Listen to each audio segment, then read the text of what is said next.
Le capitaine Ibrahim Traoré est en train de faire un travail légendaire, la famille. Il s'est sacrifié pour son pays. C'est vraiment l'incarnation de Thomas Sankara.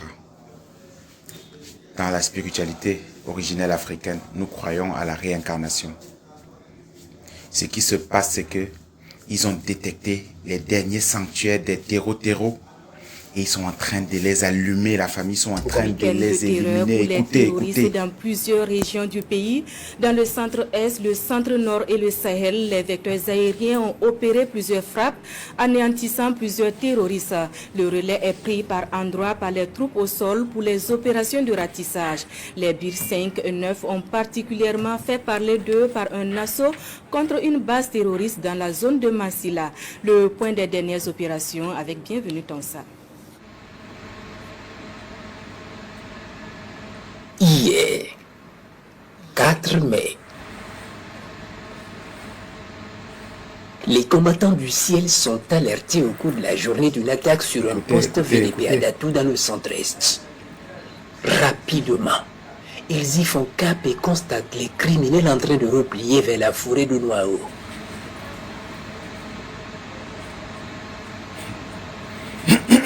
Certains en train de chasser des animaux volés et d'autres en train de rejoindre leur base à moto au sein de la forêt.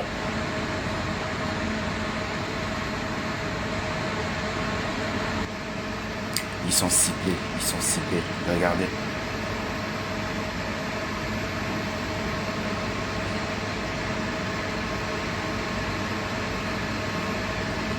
Ils vont rejoindre tranquillement leur position sous l'œil vigilant des vecteurs aériens qui vont les laisser quelques moments pour débriefer leur forfait. Puis à 20h, le ciel va tomber sur leur tête au moment de leur repos qui se verra éternel. Exactement.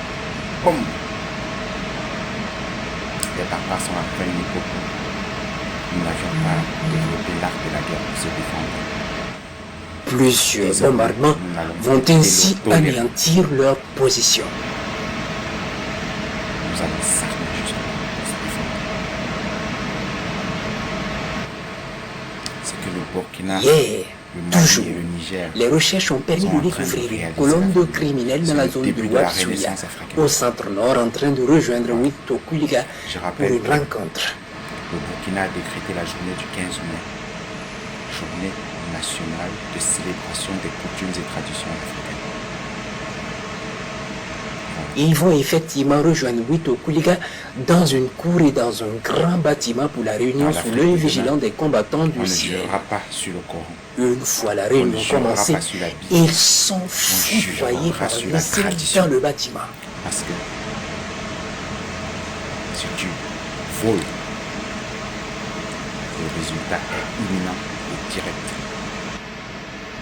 Ceux qui étaient de garde autour vont prendre la fuite, abandonnant leur chef en train de brûler dans un feu ardent.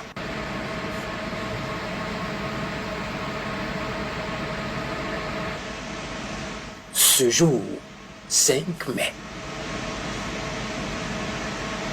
les combattants du ciel sont alertés par les observateurs du détachement militaire de Soudougui de la présence de criminels sous un bosquet touffu, à 7 km environ de leur position. Immensément, les vecteurs aériens vont s'y rendre et constatent effectivement les criminels en train de déambuler dans la zone. Apparemment, il y a une base sous ces grands arbres.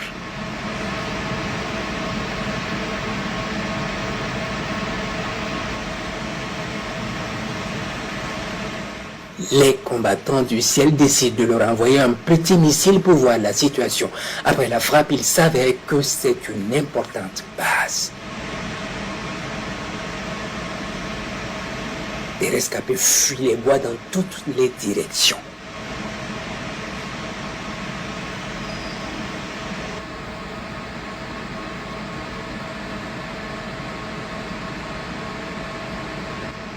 Les combattants de Soudougui qui étaient aux aguets sont alertés et lancent l'assaut immédiatement sur la position pour en découdre avec les rescapés.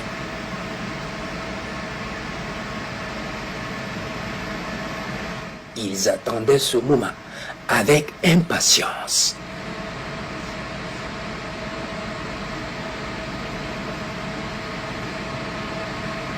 Ils vont investir la zone, neutraliser les rescapés et ramasser le matériel encore utilisable.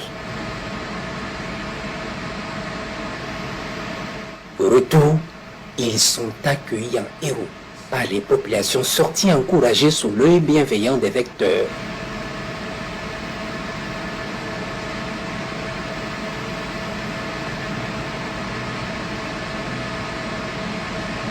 Plusieurs criminels ont été tués dans cette opération et du matériel utilisable récupéré comme on le voit sur les images.